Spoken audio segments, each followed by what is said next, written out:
I thrive being in a team. I always say there's Ellie Kildunne, the rugby player, but then there's Ellie that so few know. I think as female athletes, you're expected to look a certain way. I still have to pinch myself at times. Like, you inspire us and we inspire you. Guys, I'm not such a fangirl. The amount of times people have made me do that. But it's a privilege to sit over a glass of beer and chat to you. Yeah, hopefully this is just the start for both of us. Hi, I'm Alessia Russo. And I'm Ellie Kildunne, and this is Unique Perspectives.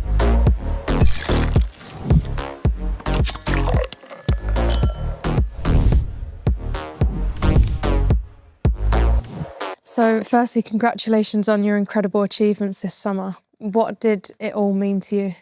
On a personal level, for me, it was almost like finding happiness in the game in different ways that I've felt before, because I've always said, you know, I wouldn't play rugby if it didn't make me happy. And I kind of stepped into this tournament as much as there was so much pressure on us as a team, but also so much pressure on me as well, and just how I was going to play, that, you know, you kind of assume that that comes with negatives. But I actually played like I was playing when I was 12 in a back garden and doing things that I thought, I don't know why I just did that, but it pulled off. It worked. But that brought me so much happiness in like my personal game and confidence in my personal game. But also, we said at the start of the tournament, you know, we want to inspire, and if we were to be successful, and the opportunity that we've got is that we can change the game for the rest of our lives. And we definitely did both those things. Yeah, the tournament was ace. You know, I absolutely loved it. Yeah, it was incredible to follow along as well, and like see you guys just, I think, like you said, you really changed the game.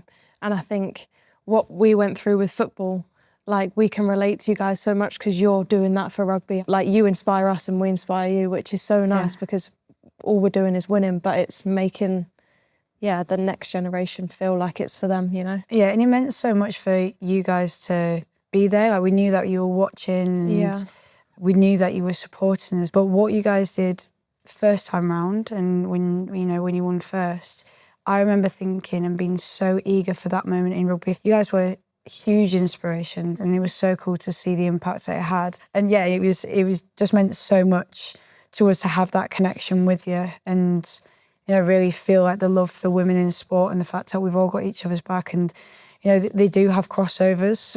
We might not be able to kick a ball as well as you guys do, but I'm sure you guys couldn't tackle as well as we do. So, or run as fast as you can.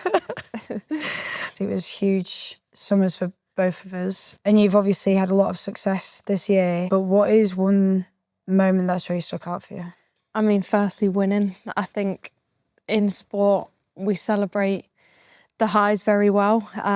So winning a few trophies this summer was massive, and yeah, the best parties ever, the best team celebrations ever. Being in a team and in like a tournament, it's so intense and you're with each other all the time, and obviously you're so focused on winning, and winning is the most important thing. But whenever I look back at tournaments, I always think about the things that we did off the pitch. We were obviously in Switzerland for the summer, and we played mostly in Zurich, so we were based there, and we'd go into the city, we'd go swimming in the lakes. Like, it was just so nice to explore another country and like do things with like all your best mates. And yeah, not a holiday because obviously you're there to compete, but then when you get your downtime, just go out and actually enjoy each other's company. And then I think that helps us on the pitch as well.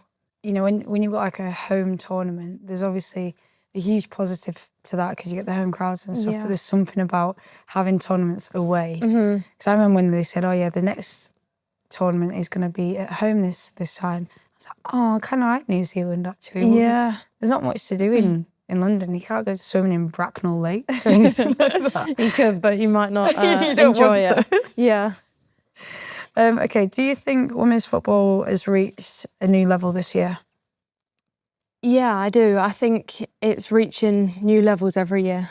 Like you said, after the first win, I think the game has just grown massively, not only just like with inspiring the next generation, because that's always the goal, but with like us as players and stadiums being filled and the standards of care and just everything that comes with it. It's only going forward, and it's just amazing to be a part of it. And yeah, I love playing football and would do it in front of 2 people. But when we get to go out at the Emirates and play in front of 60,000 all the time, it's just, yeah, it's amazing. So I think we're definitely on the right path, and it's helped with winning trophies. But now I think the game's changed forever, and yeah, long may it continue.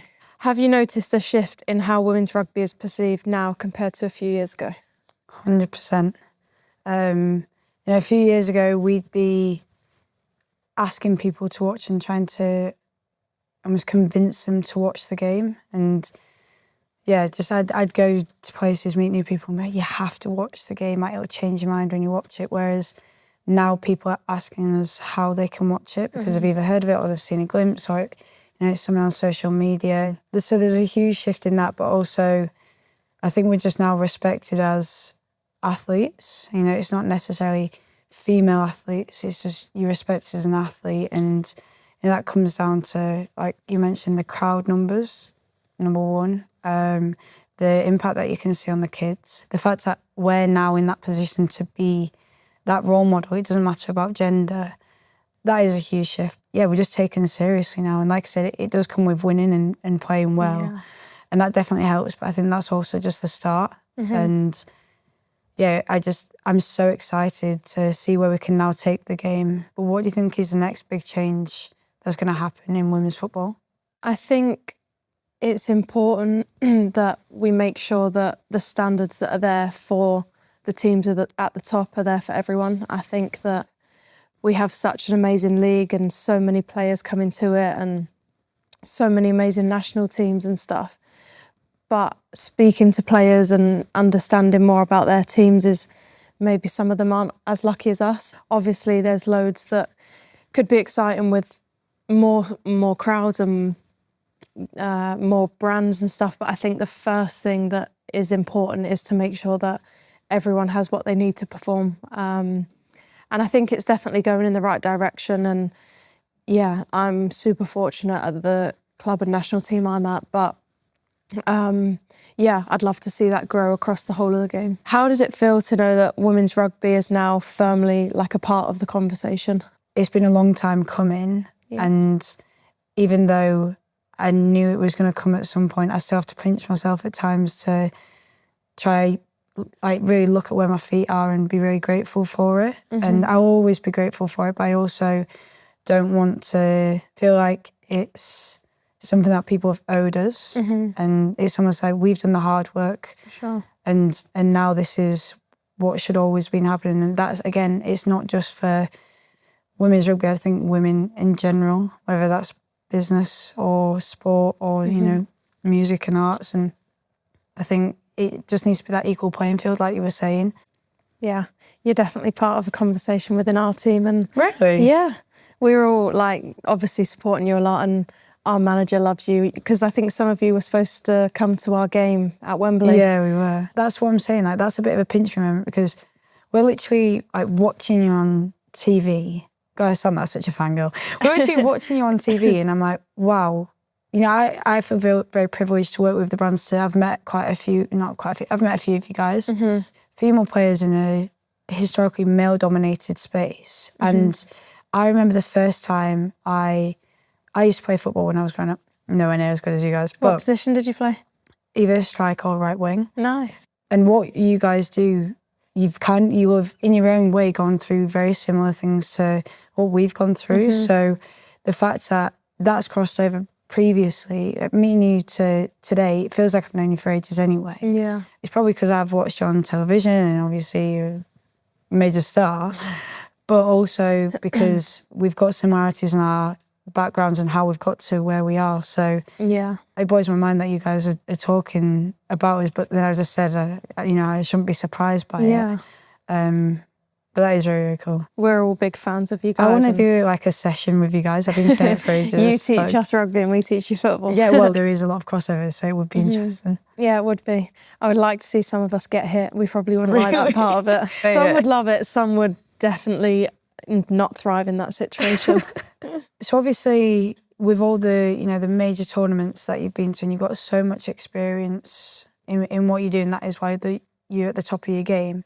What's one ritual or habit that keeps you grounded in that which is like uniquely yours? I'm like very present in the moment. Like I feel like as I've got older, that's something that I've tried to do more and more, especially at a tournament or at a big moment in my career, because it can pass you by so quickly. Yeah, I really want to enjoy those moments because you work so hard for them and they're very rare. And I remember before one final, going into the game, it was a really big game and important, but I remember just walking out pre-game and just taking in like the most simple things about the stadium and noticing like where my family would be sat and different things, because to me, they're a massive part of my journey and they keep me calm. So knowing where they're going to be in the stadium is something that keeps me stress-free. But yeah, I think staying present, enjoying the highs and the lows that come with it all and making sure that you're there for each moment throughout your career.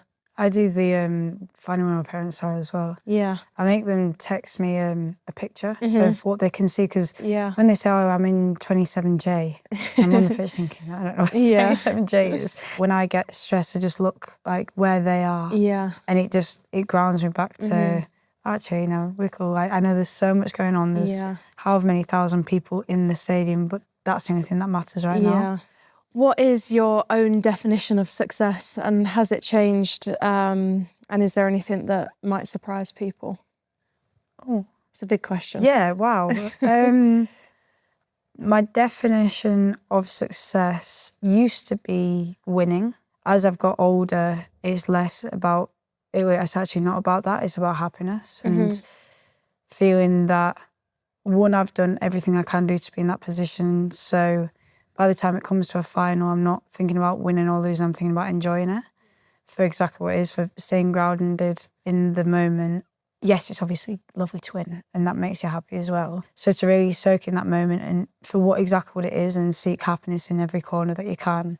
And that's your job to try and be successful. But yeah, the idea of success now is, if I'm going to do it, if I'm going to be successful at it, the least you can do is do it with a smile on your face. I always think I play better when I'm happy as well. So it ends up working in both ways. What is it that makes you happy about it? I thrive being in a team. Like, I know lots of people do individual sports and I take my hat off to them, but yeah, I thrive when I'm with people. I've always been like a people person and I get energy off of my teammates and I hope that I bring that too. So yeah, I love seeing different journeys that players go on throughout a tournament or throughout a season, and I love like each other celebrating our wins and then obviously celebrating a win together. So yeah, I really get the best out of myself by being in and around a team with teammates every day that are now like all pretty much really good friends, if not my best friends. What is a unique source of motivation for you? Maybe something that fans wouldn't guess. I always say there's Ellie Kildunne, the rugby player, but then there's Ellie that so few know, but I'm so glad that they do, because that's the person that started, not the rugby player. Yeah, the Yorkshire girl. Yeah, the Yorkshire girl, yeah, exactly that. I never want to be satisfied with how good I get. And the only reason I say that is last year I got World Player of the Year, which is like the Ballon d'Or for you guys. I wasn't satisfied with that because I didn't feel like I was at my best yet. So I almost used it as a fuel to make me want to get better, because I thought, well, okay, if I've got to here now, but I don't feel like I'm at my best yet, where can I take this game? How can I reach heights that players haven't reached before, both in the men's and women's? And that's what I try to challenge myself with all the time, that I am satisfied with games when I've played well and we've played very well as a team and we're very connected, we've really enjoyed it. But I'll always be, you know, like everyone is, your worst critic, because I want to take myself to a place that I'm like, well, I never dreamed that. I never imagined that I could get myself to this place. And that's only because I've been working on all the things like day to day. Talking of pressure, what's your go-to mechanism when you're like completely on your own? Being a striker, there's a lot of pressure on scoring and kind of being that pivotal player for the team, in the sense that you are expected to score, maybe not every week, but a lot of goals a year. And if it was that easy, then everyone would do it, and it isn't. And like you said, I'm my own biggest critic. So whenever I don't score in a game, I know that I want to do and need to do more to score. But I think when you are up high on the pitch, it can be lonely at times. When the pressure is high, I lean on my teammates. I know the question is about being on your own, but I can't envisage that because I have so many people around me, and even on the pitch, like when I do feel lonely or isolated, I go and drift towards a teammate and find a teammate, and that's what I do off the pitch too. Leaning on the support of others around you, but also trusting in yourself. I think as I've got older, I've learnt to believe in myself a little bit more and make sure that I thrive under pressure rather than see it as a bad thing. And I relate to that side so much more, even though it's completely different sports. Obviously, I'm in the backfield. I'm on my own, just stood hoping that no one breaks the line so I don't have to make a tackle. But I'm also, I'm a back three player, so I'm expected to score, and that was the pressure that I kind of like touched on earlier, that it's not just about scoring. There's so many different elements to the game. But when that pressure is on, you stood away from everybody. And it can be very isolating, and you have got to find ways to deal with like that anxiety or that pressure or that expectation that keeps you focused on the game. Okay, so what do you admire about rugby and what makes it stand out for you? One thing I really admire is how you can have so many different style of players on a team. I think it's so cool that, you have a completely different aspect of each position. Like in football, we can often rotate and play in different positions, but you guys specialise in one art of the game. And I think that's something that's really cool because you have your own dynamic and your own way of playing rugby, and the way you play is completely different to the way your teammate plays. And although you're part of the same team, you're almost like jigsaw pieces that need to fit together. I think also in that it's not just skill, but rugby is for like all shapes and sizes, and there's no mould to fit the game of rugby. I think as female athletes, you're expected to look a certain way and be able to only perform if you look that way, and it's definitely been a thing in football, and something that I've struggled with throughout my career is that, how you look is so perceived by the outside world, and I think rugby just redefines that, and you can be however you want to be, and you can turn yourself into a super strength, and I think that is just so cool. I don't just think it's just rugby that has changed that. I remember hearing you talk about it, and I think it's such a shame that it's normal for girls and boys, but we would only know the female side, that you go through that within sport, and body image is such a huge thing, such a huge topic, that talking out about it makes it more common. Like makes it that actually you can be Alessia Russo and you can look however you want, but you're going to be Alessia Russo in your own way. I remember you talking about it, and it was so inspirational for me to even hear, someone like yourself actually opening up and being vulnerable in that space, and it almost encouraged me to do the same as well. I love that, and I think it's been a long time coming to connect us up, and after this conversation there's way more similarities, and I feel like we could talk and talk and talk. But it's a privilege to sit over a glass of beer and chat to you. Yeah, you too. I've loved chatting all things sport and understanding your game on a little bit of a deeper level as well. And like you said, there's so many similarities, and hopefully this is just the start for both of us. Oh, get that training session. See, I want to see you tackle. But thanks. Let's go. Lovely seeing you.